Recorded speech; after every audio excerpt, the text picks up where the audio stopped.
인도차이나 반도에서 가장 작은 나라 캄보디아. 이 나라의 국기를 보면 어디서 많이 본 듯한 건축물이 있거든요. 네, 바로 앙코르와트입니다. 사실 캄보디아라는 나라 전체의 인지도보다 이 앙코르와트의 인지도가 더 높은 것 같은데, 세계 최대의 종교 건축물이라고 불리는 이 앙코르와트의 건축 시기는 지난 12세기라고 하죠. 그런데 이 앙코르와트가 건축된 시기까지만 해도 인도차이나 반도의 패권은 태국, 베트남도 아닌 크메르 제국, 즉 캄보디아가 가지고 있었다고 하거든요. 하지만 지금의 캄보디아는 인도차이나 반도의 약소국으로 전락해 과거의 영광을 그리워하고 있죠. 그렇다면 과연 크메르 제국이 인도차이나 반도를 호령했던 시기에는 어떤 일들이 벌어졌던 걸까요? 오늘은 이 내용을 한번 이야기해볼까 합니다.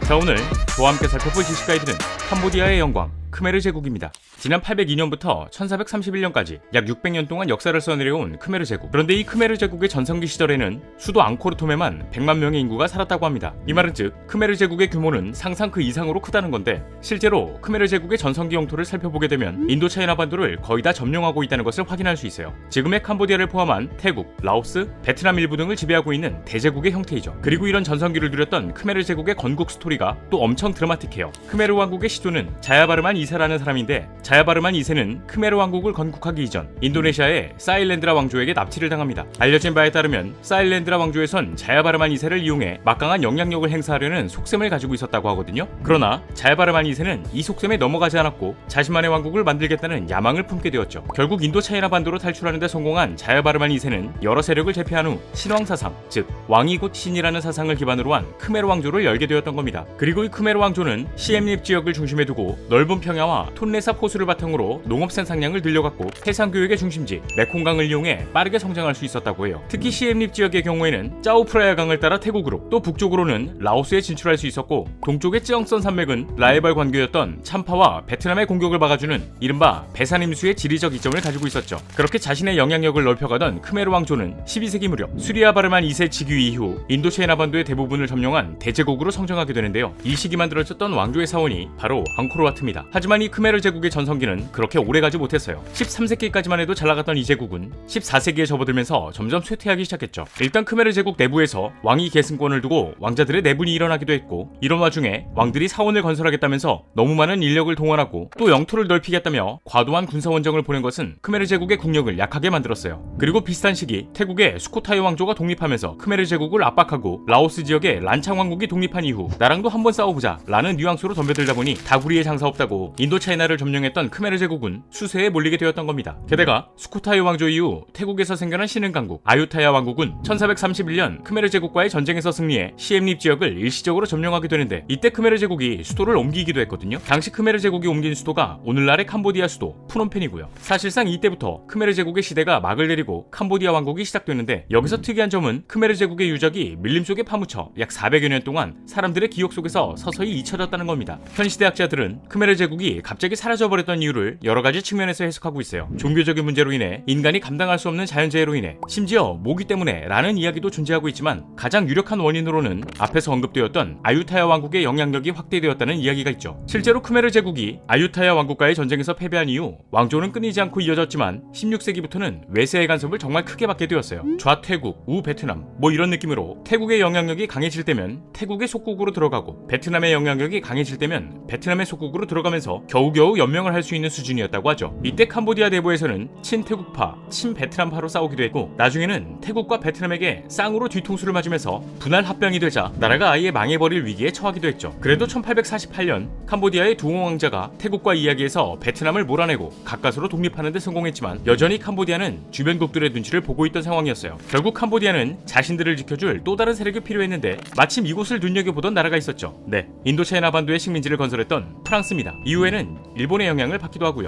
그런데 사실 식민지라고 하면 강대국들에게 식량도 빼앗기고 돈도 빼앗기는 등 대부분 척박한 삶을 살 수밖에 없어요. 당시 캄보디아도 마찬가지였죠. 하지만 캄보디아 입장에서는 90년 동안 삥을 뜯겼어도 민족 정체성은 지킬 수 있었으니 프랑스의 식민지 건설은 불행 중 다행으로 다가왔다고 합니다. 그리고 이와 비슷한 시기 400년 동안 밀림 속에 파묻혀 있었던 크메르 제국 이야기가 세상에 알려진 계기가 되기도 했다고 하거든요. 이는 옛 크메르 제국의 중심지 시엠립에 위치한 톤레삽 호수 근처 주민들로부터 시작되었어요. 당시 당시 현지인들 사이에서는 밤만 되면 유령들이 나타난다는 소문이 돌고 있었습니다. 이 소식을 접하게 된 프랑스의 선교사 샤를 에밀 부유보는 지난 1850년 6월 소문의 진상을 확인하기 위해 캄보디아를 방문하게 되죠. 그리고 얼마나 지났을까? 이 선교사가 모기한테 물리고 벌한테도 쏘이고 하면서 밀림을 파헤치게 되는데 그 순간 선교사의 눈앞에 엄청나게 거대한 사원이 등장했다고 합니다. 네, 이 사원은 다름 아닌 앙코르 유적이었죠. 그는 앙코르와트의 존재를 알리기 위해서 곧바로 프랑스에 서신을 보냈지만 프랑스 정부는 이에 아무런 관심을 보이지 않았다고 해요. 프랑스 정부가 밀림에서 숨겨진 사원이 발견되었다는 사실을 믿지 않았던 거죠. 하지만 몇 년 뒤 선교사의 말을 무시하지 않았던 단 한 사람이 등장하거든요. 이 사람은 프랑스의 지리학자로 활동했던 앙리 모어였는데 앙리 모어는 선교사의 말을 확인하기 위해서 캄보디아로 향했습니다. 그리고 이곳에서 크메르 제국의 영광의 흔적을 두 눈으로 직접 확인하게 되죠. 사실 당시 서양 사람들은 과거 14세기부터 16세기까지 벌어졌던 르네상스 시기를 겪었죠. 르네상스 하면 레오나르도 다빈치의 모나리자, 미켈란젤로의 천지창조 등 한 번쯤은 들어봤을 법한 수많은 걸작들이 떠오르는 것 같아요. 결국 이 서양 사람들은 동양보다 서양의 문화가 훨씬 우월하다고 자부하는 경향이 있었죠. 그런데 앙리 모어가 앙코르 유적을 발견했을 당시 건축물이 풍기고 있는 경이로움에 감탄을 멈추지 못했다고 해요. 서구에서 가장 아름답다고 소문난 건축물과 견주어봐도 장엄하고 웅장한 동양의 고대 문명이 꿀리지 않는 느낌을 받았다고 하니까요. 실제로 그는 시엠립 지역에서 3주일을 보내는 동안 앙코르와트, 앙코르톰, 바이온 사원, 푸놈바행 등을 둘러본 이후 일기에 이런 글을 남겼다고 합니다. 솔로몬 왕의 신전에 버금가고 미켈란젤로와 같이 뛰어난 조각가가 세운 앙코르와트, 이것은 고대 그리스, 로마인이 세운 것보다도 더 장엄하다. 이후 수많은 크메르 제국의 유적 중에서도 앙코르와트는 세계 최대의 종교 건축물로 불리고 있기도 하고 캄보디아 관광하면 떠오르는 존재로 자리매김했죠. 그러나 이런 찬란한 문화와 유적지를 가진 캄보디아에는 또 다른 비극이 발생하게 됩니다. 캄보디아가 프랑스와 일본으로부터 독립한 1953년 이후 얼마 지나지 않은 시점에서 베트남 전쟁이 발발했죠. 여기서 문제가 되었던 것은 북베트남이 남베트남으로 전쟁 물자나 남베트남 민족해방전선, 즉 베트콩을 보내는 이른바 호찌민 루트가 캄보디아 국경에 걸쳐 있었기 때문이었습니다. 당시 중립국의 포지션을 유지하던 캄보디아였지만 남베트남을 포함한 인도차이나 반도의 공산화를 막으려 했던 미국 입장에서는 호찌민 루트를 반드시 끊어내야 했어요. 그리고 때마침 론노의 친미 정권이 캄보디아에 들어섰고 이때다 싶었던 미국은 캄보디아 동쪽에 위치한 베트남의 거점 호찌민 루트에다 폭격을 퍼붓게 되었죠. 사실 이 상황은 캄보디아 국민들 입장에서 봤을 때 론놀 정권과 미국에 대한 반감이 생길 수밖에 없었습니다. 중립국의 위치를 지키고 있었지만 피해를 입은 상황이었으니까요. 결국 미국과 베트남 전쟁이 끝나갈 무렵 캄보디아에 새로운 혁명을 일으키겠다는 한 사람이 등장하게 되는데요. 바로 폴포트. 폴포트는 아주 강력한 민족주의의 성향과 공산주의를 주장하는 인물로